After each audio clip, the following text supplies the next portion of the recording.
ba? Ano? Pero lahat po ba ng tao nagiging successful? Hindi. Tanong, paano magiging successful, no? So, sa buhay natin, mayroong tinatawag tayong 4 quadrants in life or mga 4 na kaparaanan na pwede tayong kumita ng pera. Unang-una, pwede kang mag-empleyado. Ayan. So, kanina may mga iilan nagtaas ang kamay, mga empleyado. Now, kung ayaw mo na may boss ka, pwede ka mag-self-employed. Sino yung mga taong self-employed?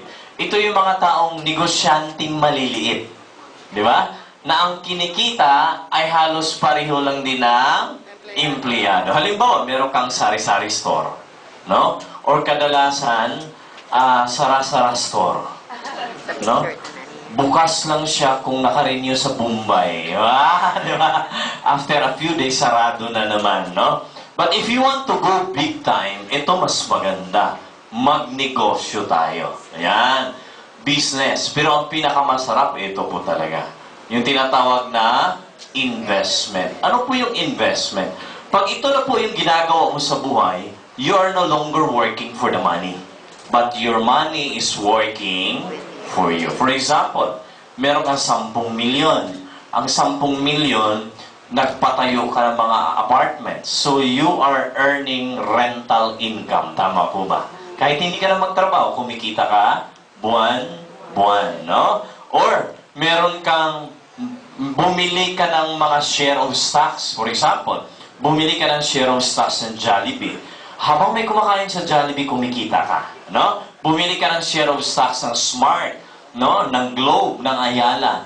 So, habang may nagtitext, may tumatawag, gumagamit ng load, kumikita ka. Or, katulad sa akin, I have a few thousand of shares ng Meralco. Habang ginagamit ang kuryente, kumikita ka. Ang tawag po noon, investment. Your money is working for you. Klaro po sa atin yon, no? Or, pwede kang mag-mutual fund. Pwede kang mag-forex trading at napakarami pa pong iba, no? Now, pero mga kapatid, ang katotohanan sa buong mundo, itong 4 na to ay nahahati sa 2. Yan. Composed of this side and this side. Now, ang totoo po sa buong mundo, 95% lahat ng tao sa mundo na naghahanap buhay, 95% they belong on this side. Ibig sabihin, lahat ng taong naghahanap buhay sa buong mundo, 95% nasa employment at saka self-employed. Only 5% ng mga tao sa buong mundo nagnenegosyo at nasa investment. Itong masaklap. 95% ng kayamanan sa buong mundo napunta sa 5% lang ng mga tao na yan. Samantala, 5% ng kayamanan sa buong mundo, pinag-aagawan, hahatian ng 95% na yan. Sa madaling salita, ang 5% ang siyang bumubuhay sa 95%. Tanong ko sa inyo, saan mo gusto maging sa buhay mo? Sa 95% or sa 5%? Saan kang kayamanan makihati? Sa 95% or sa 5%? Ang tanong, paano? Now, 2 lang po ang prinsipyo ng paghahanap buhay. Principle number 1, yung tinatawag na law of singleness. Sino yung mga tao na ganito yung principle ng kanilang paghahanap buhay? From the word single, or we call it the power of one, nag-iisa ka lang. Mga tao na ganito yung principle ng kanilang paghahanap buhay, yun yung mga taong nasa 95%. Ibig sabihin, ito po sila. Mga taong employed at saka self-employed. Now, unahin natin ang mga empleyado. Bakit tinatawag na law of singleness yung principle ng kanilang paghahanap buhay?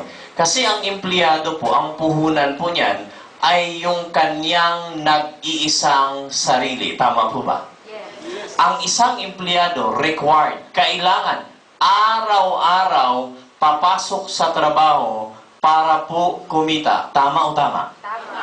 Ibig sabihin ng empleyado, you need to work for you to earn. Tama po ba? Yes. If you don't work, no income. Tama po ba? No? If you stop working, whether you like it or not, your income will also stop. Malinaw po? Yes. Halimbawa, ang empleyado nagkasakit. Pwede ba instant kapitbahay ang papasok para sa kanya? Hindi pwede. No work, no pay. Tama po ba? No? Now, maraming factors na ang empleyado ay maapektuhan yung income niya. Pwedeng tumigil ang kita ng isang empleyado. Factor number 1 ay yung kalusugan ng taong nagtatrabaho. Maraming totoong kwento sa buhay. Yung taong nagtatrabaho sa pamilya, biglaang nagkaroon ng problema sa kalusugan. Na yung tao ay hindi na kayang magtrabaho. No? Ngayon, hindi na kaya magtrabaho, tumigil na sa pagtrabaho, yung income tumigil na rin. Tama po ba? Tanong, kung tumigil na ang income sa pamilya, pwede bang tumigil ang kain? Hindi pwede, tama po ba? Pwede ba sabihin mo sa pamilya mo, ay mga anak, wala ng trabaho ang magulang nyo. So ang kain natin ngayon by schedule na. No, kayo mga anak, ang kain nyo MWF. Kami magulang nyo TTH. Paano na po si Lola? Every Sunday na lang. Teka muna, parang minamadali si Lola, no? Hindi po pwede yun, tama po ba? No? Now, another factor na pwedeng tumigil ang income ng empleyado, yung stability ng kumpanyang pinagtrabahoan niya, tama po ba? Kung wala na yung kumpanya, wala ka na rin kita, tama po? No? Now, ang kumpanya, ang buhay ng kumpanya ay pwedeng maapektuhan ng economic crisis ng bansa, tama po ba? Ito, whether you like it or not, darating at darating ang panahon, magre-retire ka, tama po ba? No? Now, ang employment ay ganito, you are only good up to the last potential. Pag hindi ka na kailangan ng boss mo, whether you like it or not, you will be kicked out, tama po ba? Sa madaling salita, ang buhay empleyado ay parang biyahe. Hindi mo malalaman along the way, pwede kang maplatan, tama po ba? So, anong point ko? You should have a spare tire. Hindi na po uso ngayon ang isang source of income. Malinaw po sa atin. You should have a spare income. Klaro po sa atin. Lilinawin ko pa. Ang empleyado, pwedeng magtrabaho ng 8 hours a day, 5 days in a week, 50 weeks for 1 year. Nagtrabaho ka for 40 years. Example.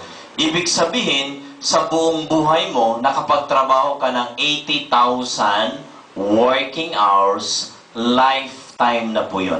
Tama ba ang aking mathematics? 8 times 5 times 50. First timer, tulungan niyo ako makipag-compute. Sino may cellphone? Paki-compute naman. Ayan. Paki-compute. Ayan. 8 times 5. Sige na, tulungan mo. Tama ba? Tama ba? Tama. Pero mukhang tama to kasi 18 years ko na to ginagawa araw-araw halos. 8 times 5. Di ba? No? Now, babayaran ka 120 pesos kada oras. Yun yung rate mo. 120 per hour. Malaki mali. Times 50 times 40. 80,000. Magkano minimum salary per day sa Cebu? 127? Pero? 327? 327 divided by 8 hours. Malaki ito. Tama po ba? Kung ganito ang rate mo, congratulations. Ang kita mo, 9.6 million. Tanong, 9.6 million after 40 years. Buo kaya to? Hindi. Buo to kung sa kapitbahay ka nakikain for 40 years. Ang lupit mo, di ba? Hindi ka na naligo, hindi ka na nagpagupit, no? Hindi ka na bumili ng damit. Anong point ko? Law of singleness. Nag-iisa kang nagtrabaho. Physically, you need to work, no? Tuloy-tuloy ang kita mo pag tuloy-tuloy ang trabaho mo. Nag-iisang sarili. Pag empleyado ka, somebody dictates your life. Would you agree? Yes. Somebody controls your income. Would you agree? Yes. You are living in a very budgeted life. Yes or yes? Yes na yan. Principle, law of singleness. Tandaan mo, Ayaw yung pag-loob single. 95% ng mga tao sa mundo, yun ang ginagawa. 5% ng kayamanan sa buong mundo, pinag-aagawa nila. Another person, nagtatrabaho under this principle, mga taong self-employed. Now, lagi kong isang jeepney driver. Bakit? Kung meron taong masipag, isa na po ang mga jeepney driver. Bakit? Anong oras lalabas ng bahay mamasada? Madaling araw, madilim, tulog ang anak. Tama po ba?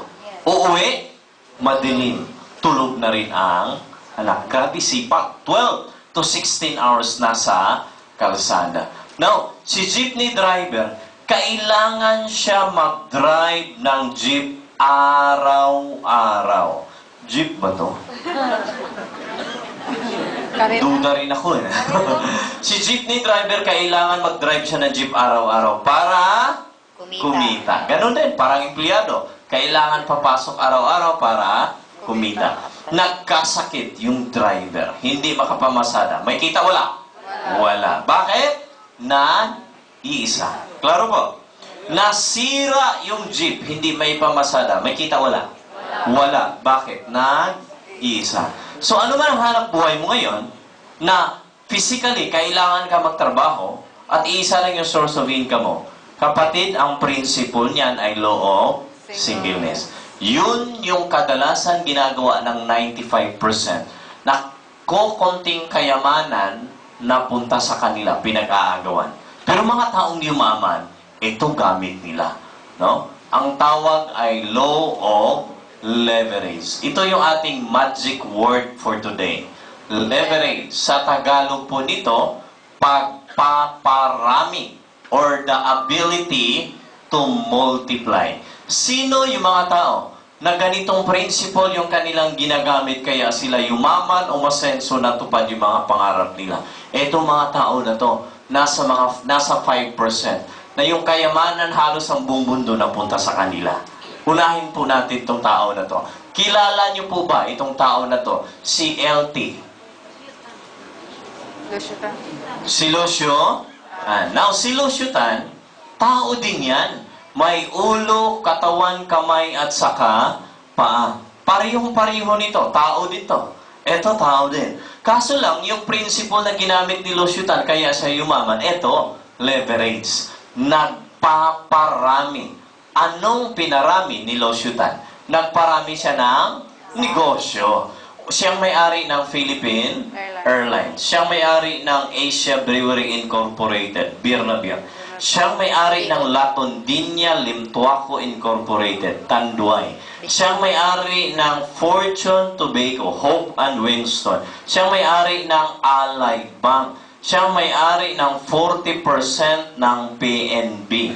Siyang may-ari ng Eaton Group of Companies. Sa Hawaii, siya ang maraming malls doon. Parang Henry siya doon. Siyang may-ari ng pinakamalaking piggery farm sa buong Asia. Foremost Farm of Davao. At marami pa pong iba. Nagparami siya ng negosyo. So therefore, nag-hire siya ng maraming empleyado. 40,000 plus ka mga empleyado, hinay ni Lucio Tan. Bawat empleyado nagtatrabaho sa kanya minimum 8 hours a day. Sa isang araw pa lang, si Lucio Tan nakalikom na po ng 320,000 working hours isang araw pa lang. Kikita lang siya ng 10 pesos per hour, ibig sabihin sa isang araw pa lang, meron siyang 3.2 million. After 3 days, 9.6 million din ang kita niya. Compare sa'yo, 40 years kang nagtrabaho, ikaw lang mag-isa, 80,000 working hours ka lang. Si Lucio Tan, gamit itong principle, in just one day, 320,000 working hours na. Ibig sabihin, kung si Lucio Tan papasok ng 2 oras sa opisina niya, yung 2 hours niya, 40 years muna.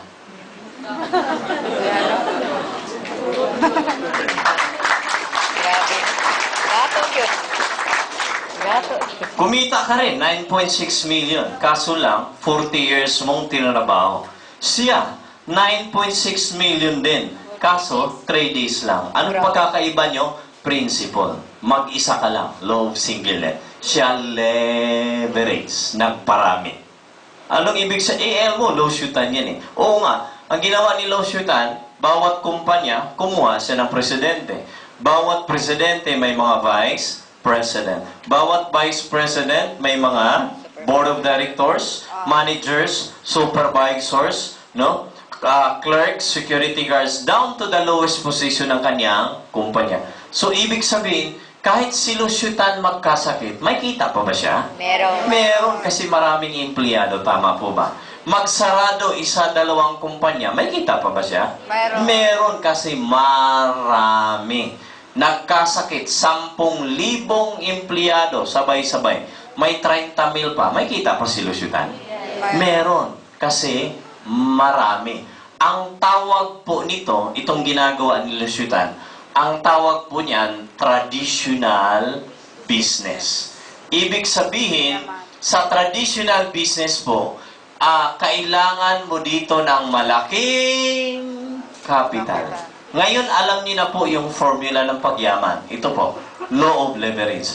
Kaso lang, pag ito i-apply mo in traditional way, kailangan mo ng malaking capital para mo ma-implement ito na principle. Klaro po?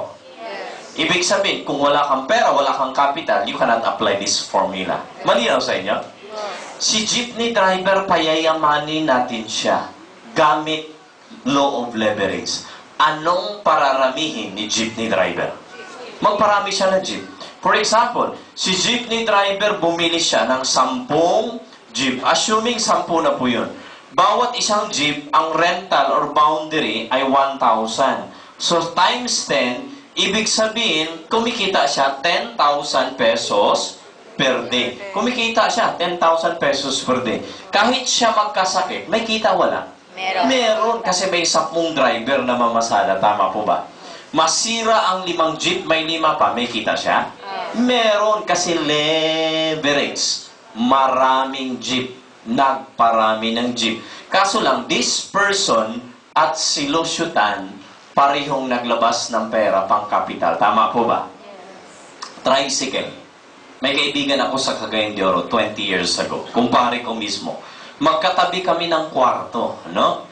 Now, 20 years ago, tricycle driver po siya. Ordinaryong tricycle. Donald, Chowking, ano pa po? Mang Inasal, 7-Eleven, at marami pa pong iba. Now, example na lang po, si Jollibee. Now, sino may-ari ng Jollibee? Si Tony Tan Kakchong. Now, anong ginawa ni Tony Tan? Luzon, Visayas, Mindanao, pati international, may mga Jollibee. Sino yung may 50 million pesos pwedeng magnegosyo ng Jollibee? So mula Luzon, Baguio, Dagupan, Pangasinan, Tarlac, Bulacan, Metro Manila, no, Alabang, no, Batangas, buong Luzon, Visayas, Cebu, Dumaguete, Iloilo, lahat ng major cities in the Visayas, nilagay niya, Mindanao, no, Cagayan de Oro, Iligan, Osamis, pati po international. Example, Jollibee Cebu. Ayan. Sino ditong first timer sa harap? First timer, si Ma'am. Taga saan po kayo, Ma'am? Lapu-Lapu. Ilan kayo buong pamilya ngayon? Sa bahay niyo? Ilan po kayo? Kasi wala ditong pamilya ko sa Mindanao. Ilan kayo? Sa pamilya niyo, ilan kayo lahat? 9. Okay. Anong name niyo po? Si Maris. Ang ginawa ni Maris, isang araw, buong pamilya niya, tinrate niya sa Jollibee. Shampoo sila. 1, 2, 3, 4, 5, 6, 7, 8, 9. Sabi ni Maris, mga kapamilya, i-treat ko kayo sa Jollibee. 6 o'clock in the morning, nandun na sila sa Jollibee. Order sila. Order, kumain, nabusog, isinuka, nag-order ulit. Umuwi sila alas 12 na ng hating gabi. Hilong-hilo sila sa kabusugan. Si Maris ngayon nagbayad ng 20,000 pesos sa Jollibee Lapu-Lapu. No. Now take note. Paano kumita si Tony Tan, may-ari ng Jollibee? Si Maris nagbayad ng 20,000 sa Jollibee Lapu-Lapu. Alam mo, ang kinita ni Tony Tan, kumita siya ng 8% sa binayad ni Maris sa Jollibee Lapu-Lapu. 8% of 20,000. Magkano po? 1,600 pesos ang kinita ni Tony Tan? Tanong, kumita si Tony Tan ng 1,600 sa binayad ni Maris sa Jollibee Lapu-Lapu. Si Tony Tan ba mismo ang nagbenta kina Maris? Hindi. Hindi. Pero kumita si Tony Tan. Pangalawang tanong, kumita si Tony Tan ng 1,600. Si Tony Tan at si Maris, magkakilala ba? Maris, magkakilala kayo ni Tony Tan? Hindi daw sila magkakilala. Pero kumita si Tony Tan. Pangatlong tanong, si Tony Tan kumita ng 1,600. Si Tony Tan, nandito ba siya mismo sa Jollibee Lapu-Lapu? Wala. Wala. Pero kumita siya. Guys, malinaw po ang jury. Pwede ka palang kumita kahit hindi ikaw mismo ang nagbenta. Tama po ba? Yes. Pwede ka palang kumita kahit personally hindi kayo magkakilala. Tama po ba? At pwede ka palang kumita kahit wala ka doon mismo sa lugar. Klaro po yun. Tanong, si Maris lang ba ang kumakain sa Jollibee Lapu-Lapu? Hindi po. Malamang classmate ni Maris ng elementary, high school, college, no? Ka-barangay, ka-Jackson, ka-ballroom, ka-Facebook, ka-Twitter, ka-text, ka-talk. Unlimited call po, no? Buong Visayas, buong Luzon, buong Mindanao, pati international. Tanong, pag si Tony Tan tulog, kumikita ba siya? Yes. Kumikita kasi napakarami, no? Now, si Tony Tan, pag nagkakasakit, kumikita siya? Yes, no? Imagine 867 outlets of Jollibees all over the Philippines and abroad. No? Tanong, pag Jollibee lang ba ang pagmamay-ari ni Tony Tan? Hindi. Siyang may-ari ng Greenwich. Siyang may-ari ng Chowking. Siyang may-ari ng Mang Inasal. Siyang may-ari ng Red Ribbon. Binili na rin niya ang Burger King. Sa una, kadi mo na sa loob. Maganda ba yung ganitong klase negosyo? Yes or yes? Now, unfair naman kung nasaan si Jollibee, nandun din si McDonald's. Sino may-ari ng McDo? Si Ray Kroc. Ayan. Sa lahat ng McDonald's sa buong mundo, ang McDonald's po ay bumibenta ng 100 burgers per second. Ah, grabe ka naman. Bawat segundo. 100 burger na nabibenta ni McDonald's. Now, ang kinikita ni Ray Kroc ay 5% sa lahat ng taong kumakain sa McDonald's sa buong mundo. Etong malupit. Si Ray Kroc ay matagal nang patay. Yan lang yung kilala kong patay na kumikita pa rin hanggang ngayon. Maganda ba yung ganitong klaseng negosyo? Yes or yes? Ang tawag niyan, negosyo na may sistema. Franchising business. Kaya marami na pong negosyo ngayon naka-franchising. Halimbawa po, tinapay naka-franchising. 2.2 million franchising fee. No? The Pride of Cebu. No? Yung tinapay na yan. Julius Bake Shop. Jolis. Jolis. Ano po? Jolis. Ay, hindi kasi bayad sa commercial namin. Kaya in-slide ko ng konti, di ba? Swerte naman siya, no? Di ba? Pagre-repair ng sapatos, 1,900,000 franchising fee. Nasa lahat ng SM ng buong Pilipinas, Mr. Kwek-Kwek. Hindi rin ba yan sa commercial namin, no? Ano ngayon? Tinapay, franchising. Pagre-repair ng sapatos, franchising. Pansit, franchising. Litson manok, franchising. Liempo, franchising. Ano pa? No? Book supply, school supply, franchising. Bus, franchising. Groceries, franchising. Ink, franchising. Construction supply, franchising. No? Lahat dinaan into franchising. Yung uso ngayon, summer na summer, yung buko card. Grabe yung buko card na yan. Napakaliit lang yung card, no? 1/4 na plywood, pipinturahan ng green, tapos tarpaulin na green. Okay na. Franchising na. Plus blender na isa, 2 piraso. Magkano ang franchising fee? 50,000 up to 300,000, depende sa laki. Tapos, sari-saring flavors ng buko. Buko with pandan, buko with mango, buko with banana, buko with melon, buko with tilapia, bagoong, bangos, no? Palutpot, etc., no? Pa-apply lang to na principle leverage. Bakit? Ang franchising ay way of applying leverage.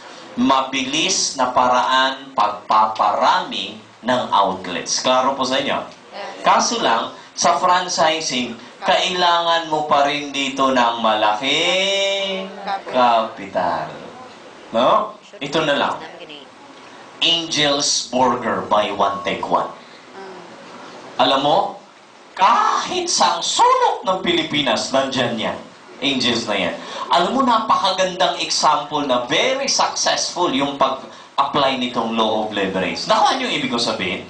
Kaso lang, it involves a big capital. Eh kung wala kang capital, kalimutan mo to, hindi mo kayang gawin. Eh, mo, ano nang next option namin? Eto, matagal ng uso. Network marketing business. Ang tunay na number 1, pinakamalaki na network marketing company sa Pilipinas at sa buong Asia. Wala na pong iba, kundi AIM Global. Palakpakan nyo naman. No? Kaya pinipiraan. Paano ba yung law of leverage sa AIM Global? Ganito po ang senaryo. Ito yung kumpanya namin. Alam nyo na ang background ng aming company. Now, ikaw po to, dalawang bagay lang na kailangan mo gawin. Number 1, be a registered distributor. Number 2, mag-invite ka lang. Sinong invite? Lahat ng kay mo sa buhay. Kaibigan, kapatid, kamag-anak, kapitbahay. So, ang gagawin mo, for example, may kaibigan ka si letter A at saka si letter B. Si letter A and B, mga kaibigan mong taga Cebu. Sabi mo, oy, mga friendship, punta naman kayo sa AIM Global Ayala. Andyan yung opisina namin. Pumunta sila ngayon. Nagustuhan ang produkto negosyo. Bumili yung kaibigan mong A and B na taga Cebu. Pagbili nila sa AIM Global Cebu, ikaw, binigyan ka ni AIM Global a certain percentage commission sa binili ng kaibigan mo taga Cebu. Ang turo natin sa kanila, mag-invite lang din ng kanilang mga kaibigan. Nagkataon, may kaibigan silang mga taga Manila. Sabi nila, oy friend, punta naman kayo, AIM Global Manila. Andyan yang likod sa Robinson's Galleria, Ortigas. Pumunta yung mga kaibigan nilang taga Manila. Pagpunta doon, gustuhan ng produkto negosyo, bumili.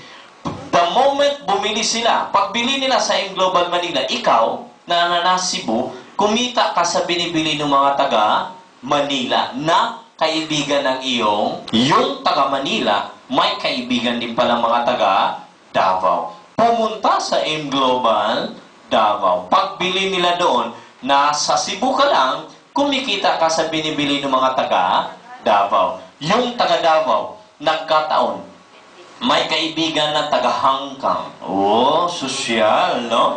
Taga Singapore, no? Taga Dubai. Yung taga Dubai may kilalang taga Nigeria. Yung taga Nigeria may kilalang taga Japan. Yung taga Japan may kilalang taga Australia. Tanong, nasa Cebu ka lang. Kilala mo pa ba ang taga Manila, Davao, Hong Kong, Singapore, Dubai, Nigeria, Japan, Australia? Hindi na. Kung kilala mo pa, chismusa ka na talaga. Guys, look at the beauty of law of leverage. Nasa Cebu ka lang. Nung pag bumili ang taga Manila, Davao, Hong Kong, Singapore, Dubai, Nigeria, Japan, Australia, kumikita ka sa kanilang binibili. Why? AIM Global, ang negosyo po natin ay law of leverage. Palakpakan niyo naman. No? Now, ngayon po sa AIM Global may kumikita 3 million plus kada buwan. No? Grabe. Isang binata. No? 26 or 27 years old. Taga-Bulubundukin ng Legazpi, Albay. Kung ang AIM Global ay benta-benta lang, ilang dump truck na kape, ibenta nitong tao na to para kumita ng 3 million. Kaya siya kumikita ng 3 million kasi itong tao na to, meron siyang 250,000 katao sa ilalim niya. Grabe, kadagan. Magtututbrush lang yung 250,000 gamit yung ating toothpaste. Guaranteed po, hundreds of thousands ang kita. Toothpaste pa lang. Pag nagkape, bumili ng pampapayat, pampaganda, pampaputi, etc. Guaranteed po talaga to.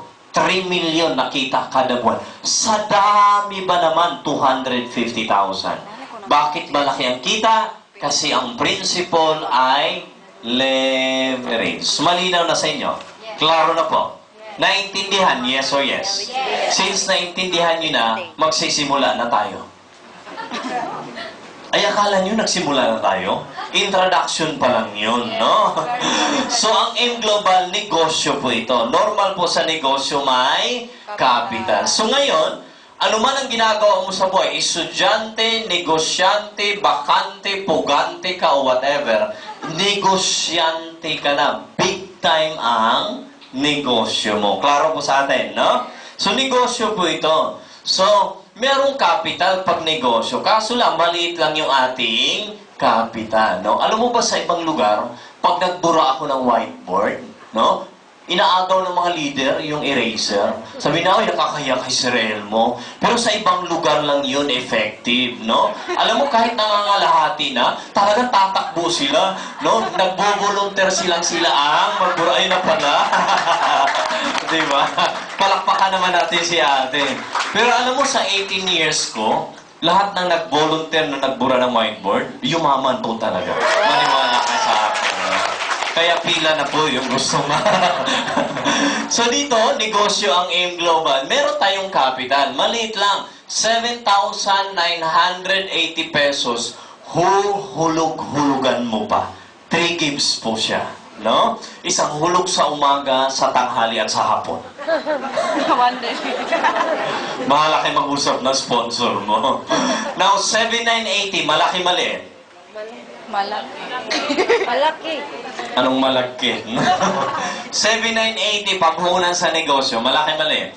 Sobrang liit po, no? Sobrang liit. Eh, L1, ano naman kapalit niyan? Ang kapalit, una, produkto. Magkano naman ang halaga? Mamili po kayo kasi tatlo ang pagpipilian mong package. 6,000 hanggang 6,800 pesos. Depende dun sa napili mo. No? Pangalawa mong benefit, may discount ka na. 25 hanggang 50% ang discount mo kada bili mo. Lifetime discount ang tawag nun. No? Number 3, magkakaroon ka ng ATM. No? Pag dito ka lang sa Pilipinas, BDO, pag abroad, China Trust. May maintaining balance po ito dapat. Pero kaso lang, sinagot na po ng AIM Global. Tapos meron ka ng ID. Number 4, magkakaroon ka ng tinatawag na mga marketing materials, flyers, brochures, DVDs, application forms, at marami pa pong iba. Number 5, magkakaroon kayo ng DTC. Ano yung DTC? Distributors Tracking Center, or simply, we call it a web page. Ano po yan, Elmo? Ganito yan. Ang DTC or web page, ito ay parang online secretary or opisina mo. Nandito naka-record lahat ng iyong AIM Global na negosyo. Mula sa pangalan mo, mga taong sumasali under sa'yo, ando nakalista. Taga saan, contact number, ano ang binili nilang produkto, saan sila bumili, magkanong kinita mo. Dito mo makikita sa iyong webpage, no? And then, number 6, ay bibigyan ka ng AIM Global ng 200,000 pesos. Sino po sa inyo dito ngayon, lalo na the first timer, gusto po ng 200,000? Pataas po ang kamay. Pataas po, may naglilista po. Okay. Pero may condition siya. Bago ibigay sa iyo, may investigating team ang AIM Global. Pupunta yung aming investigating team sa bahay niyo. Unang makita dapat ng aming investigating team pagdating sa bahay niyo, ang bahay niyo maliwanag. Dilaw ang kulay ng liwanag ng bahay niyo. Pangalawa, maraming tao sa bahay mo.